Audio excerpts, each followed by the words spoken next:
صدر آزاد جموں کشمیر بیرسٹر سلطان محمود چوہدری کا ایوان صدر مظفرا میں نیشنل ڈیفنس یونیورسٹی کے تربیتی کورس کے شرکاء سے خطاب۔ اس موقع پر نیشنل ڈیفنس یونیورسٹی کے تربیتی کورس کے وفد میں امریکہ، سعودی عرب، متحدہ عرب امارات، آسٹریلیا، جرمنی، ساؤتھ افریقہ، زمبابوے، سری لنکا، نائجیریا، مصر، فلسطین، نیپال، انڈونیشیا، کینیا، بنگلہ دیش، اردن، ایران، بحرین، اومان، ملائیشیا سمیت 25 سے زائد ممالک کے ملٹری افسران شامل تھے۔ اس موقع پر vice air marshal Imran Saif نے وفد کے دورے کے اغراض و مقاصد کے حوالے سے صدر ریاست کو بریفنگ دی۔ اس موقع پر صدر ریاست نے شرکاء سے گفتگو کرتے ہوئے کہا کہ مقبوضہ کشمیر کی صورتحال عالمی برادری کی توجہ کی متقاضی ہے۔ اس معاملے پر انٹرا کشمیر ڈائیلاگ ہونا چاہیے۔ کشمیریوں کے مستقبل کا فیصلہ اقوام متحدہ کی قراردادوں میں موجود ہے،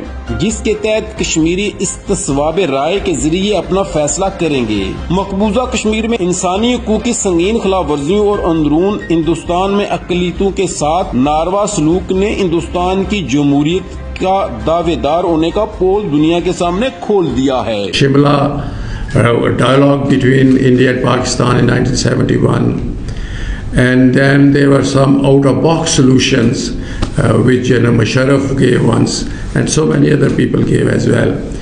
But because of the India's aggressive, obtrusive policies, still the issue has not been resolved, and still the people of Kashmir are struggling for the right of self-determination, which has been promised to them by the United Nations and entire world. And since then, the human rights situation in occupied Kashmir has worsened very badly.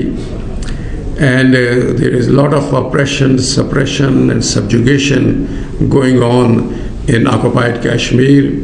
And it's not only, I am saying it, it's not only Amnesty International, Human Rights Watch are saying it, but United Nations Commission for Human Rights in 2018 and 2019 gave a report about the human rights violations in occupied Kashmir, and in which they demanded a commission of inquiry of the violations of human rights in Kashmir, but nothing has been done so far.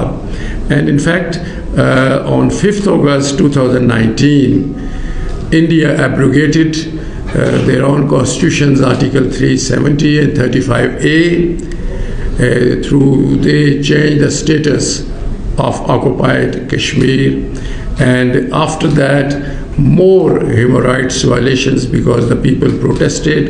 So many leaders are in prison now, not only in occupied Kashmir but in India itself, like Yasin Malik is in Tahar jail in India, and so many other. So there is hue and cry by the world organizations, and it's now first, it was not much coming in many international media, but now it's coming in New York Times, BBC, and all many other, I was watching the other day, CNN, DW, and so many others. So international community now knows about the situation of and the violations of human rights in occupied Kashmir.